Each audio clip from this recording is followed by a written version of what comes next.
Olá para todos, eu sou o professor Gustavo e vocês estão no projeto Estudando. Voltando aí depois de uma pausa acho que foram quase 2 anos no total, para reformular o canal. Estou aí com esse ano de 2020 começando, uma das minhas metas era retornar ao canal, que eu nunca quis, na verdade, parar. É que realmente fiquei bastante sem tempo, foi bastante difícil esses últimos 2 anos nesse ponto específico.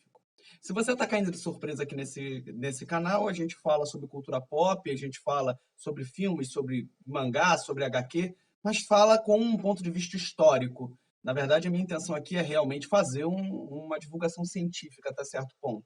Só que para esse ano de 2020, eu também pretendo fazer alguns outros tipos de vídeo com um pouco mais opinativos. Mas quando acontecer isso, eu vou deixar bem claro para que a gente possa diferenciar o que é ciência, o que a historiografia fala, e diferenciar o que é a minha opinião pessoal. E eu estou aqui hoje para falar sobre 1917, filme que está sendo lançado nos cinemas agora, um dos filmes que está concorrendo para Oscar de melhor filme, de melhor diretor, bastante cotado para vencer esse Oscar, já que ele ganhou também o Globo de Ouro de melhor direção e de melhor filme, e falar um pouco sobre, é lógico, a Primeira Guerra Mundial.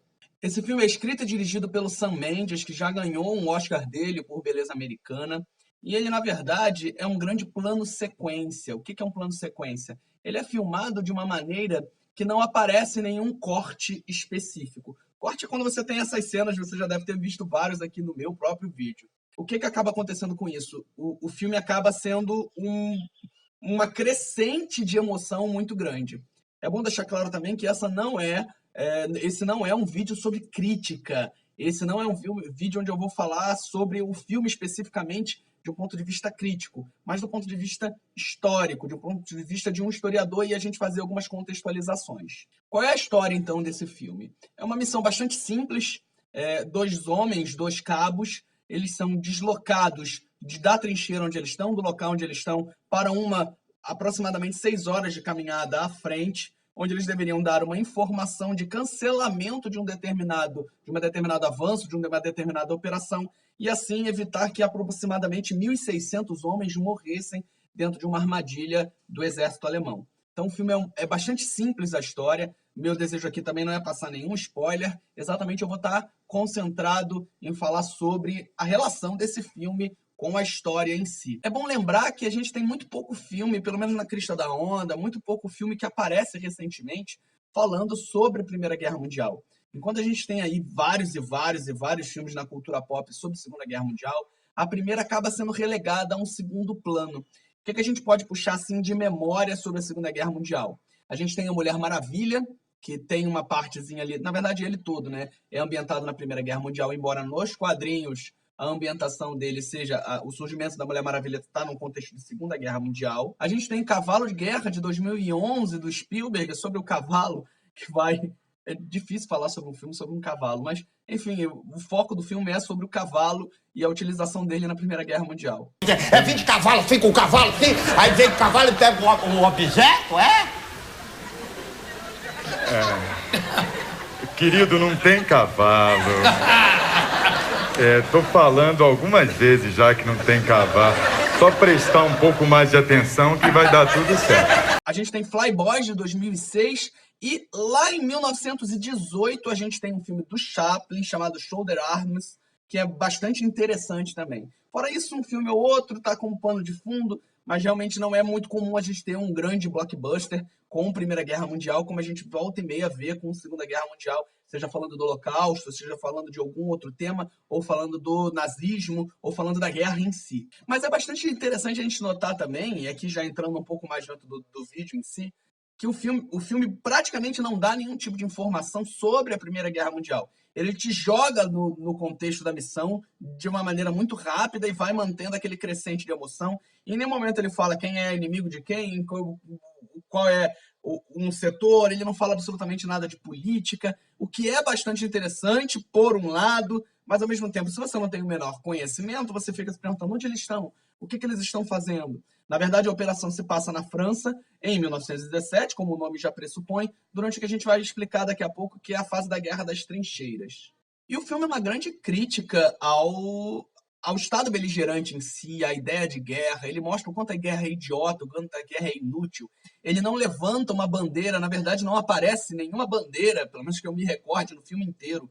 Ele não trabalha com essa oposição maniqueísta entre mocinhos e bandidos. Pelo contrário, existem momentos onde você tem vários... E aqui não é spoiler, não estou falando nada da narrativa, mas você tem vários beliches e aparece no canto a foto da família de um alemão, ou seja, eles também são seres humanos, eles também são pessoas, ele não cria essa demonização do vilão que a gente vê em vários filmes. Mas então, exatamente o que é a Primeira Guerra Mundial? Se você caiu nesse vídeo aqui, provavelmente você tenha algum interesse em história, esteja estudando, e agora, nesse momento, de repente já passou o filme há muito tempo, e você só quer saber se vale a pena ver para você estudar ou não.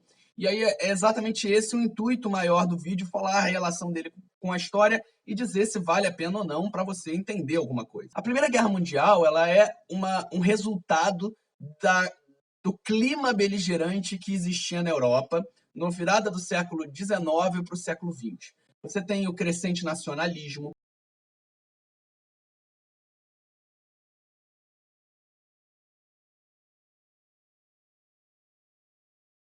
você tem uma rivalidade constante entre os países e na divisão da África e da Ásia. Então, esse clima beligerante vai aumentando cada vez mais e a Europa começa a se dividir em grupos. Eles fecham patotinhas, eles se fecham em grupos. Então, é a Tríplice Entente, é a Tríplice Aliada. Eles vão se fechando porque já existe um clima de guerra que poderia acontecer a qualquer momento. A faísca que acaba gerando o conflito é o assassinato do arquiduque austro-húngaro Franz Ferdinand, né, Francisco Ferdinando, que acaba inspirando o nome da banda, que vocês devem conhecer até melhor do que eu.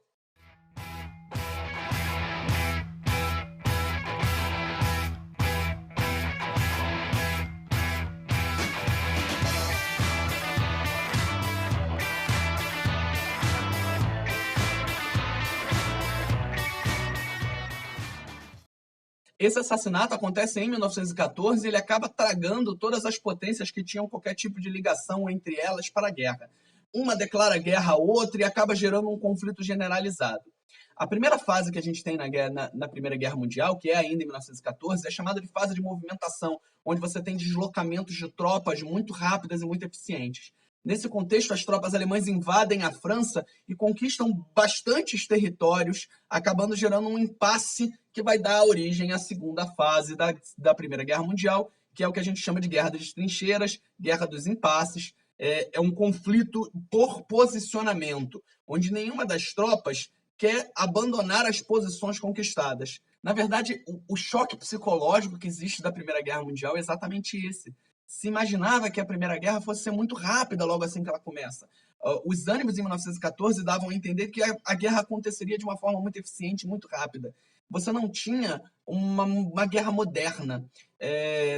No Cavalo de Guerra, tem algumas cenas bastante interessantes que mostram o contraste entre os exércitos antigos, os exércitos do século XIX, compostos por cavalo, uma cavalaria pesada, e os exércitos modernos, compostos por metralhadoras, pelas machine gunners, que moem completamente uma tropa de cavalos avançando.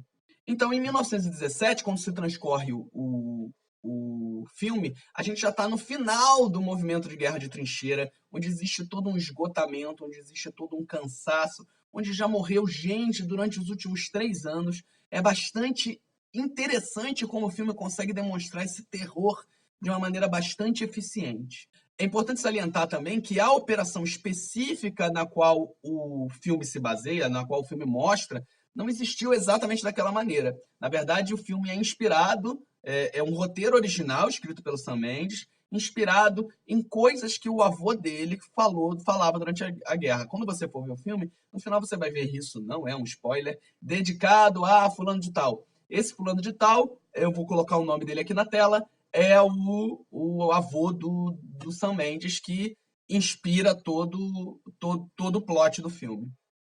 O filme se passa em abril de 1917, mais para o final do ano, ainda em 1917, outubro de 1917, a gente tem a Revolução Russa, que vai acontecer e retirar as tropas russas do esforço de guerra.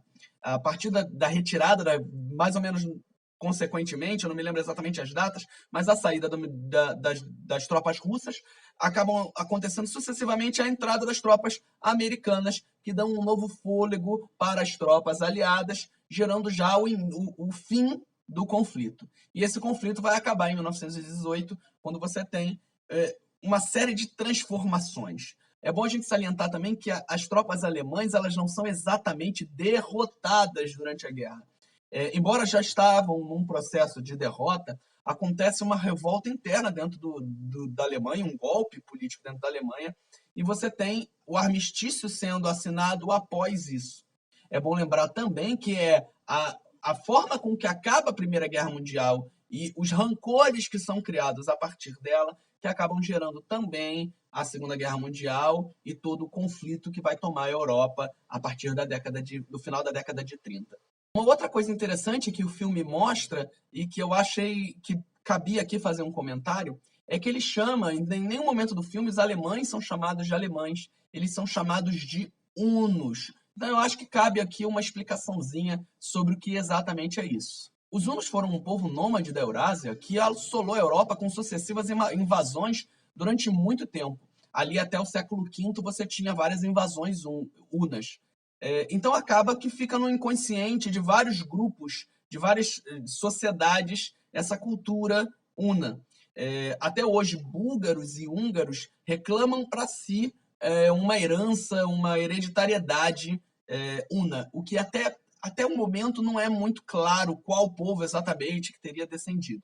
Mas no filme, os alemães são chamados de hunos por 3 motivos básicos que eu vou elencar aqui. O primeiro é uma fala do Kaiser, do líder alemão Guilherme II, durante a Guerra dos Boxers, onde ele ameaçava os chineses fazendo evocações a algumas complexidades, a algumas coisas dos hunos. Então ele fala que os chineses não ousariam encarar o povo alemão durante 1000 anos. Então essa fala que faz uma evocação está ligado também a isso.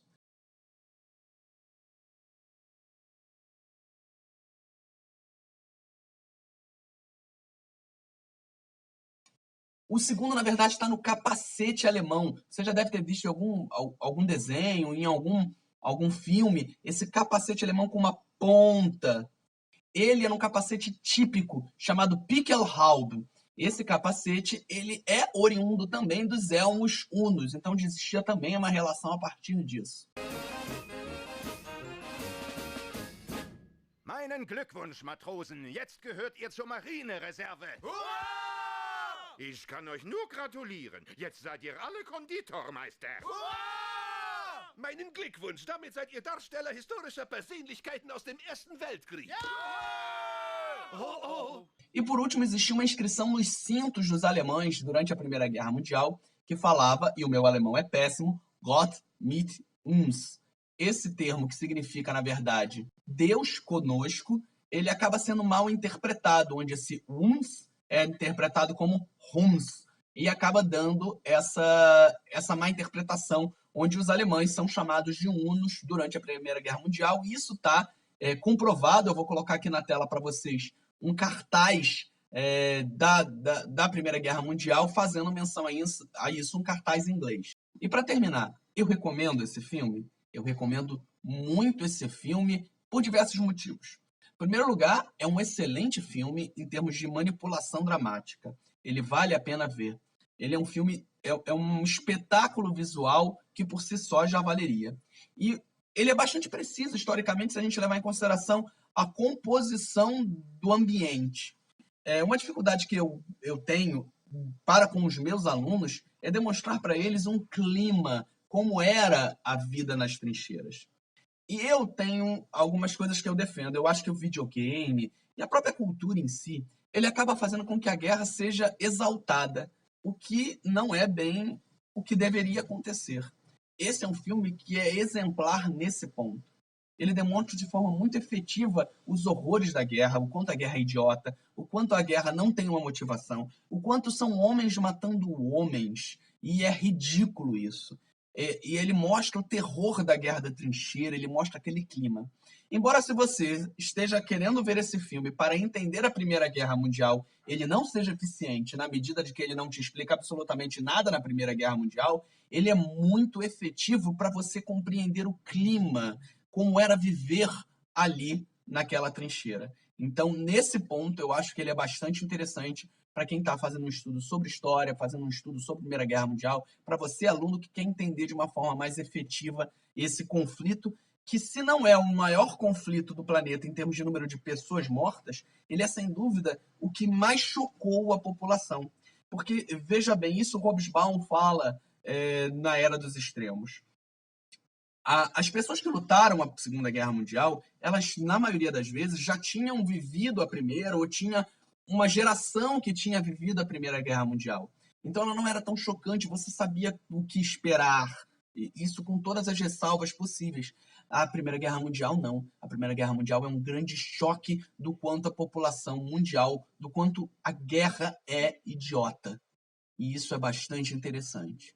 E é isso. Espero que você tenha gostado. Se você caiu aqui de paraquedas, assina o canal. Eu vou voltar a botar vídeos. Não sei se todo sábado, não sei se com a mesma periodicidade que eu fazia. E fazer uma revolução nesse canal de verdade. Me siga nas redes sociais. Eu estou colocando aqui embaixo o meu Instagram, para você poder ter contato mais pessoal comigo. Se tiver alguma indicação de vídeo, quiser algum vídeo específico sobre história, ou sobre cultura pop, ou da relação dos dois, pode mandar para mim ou pelo Instagram, ou aqui, que eu respondo. Muito obrigado. Valeu, gente.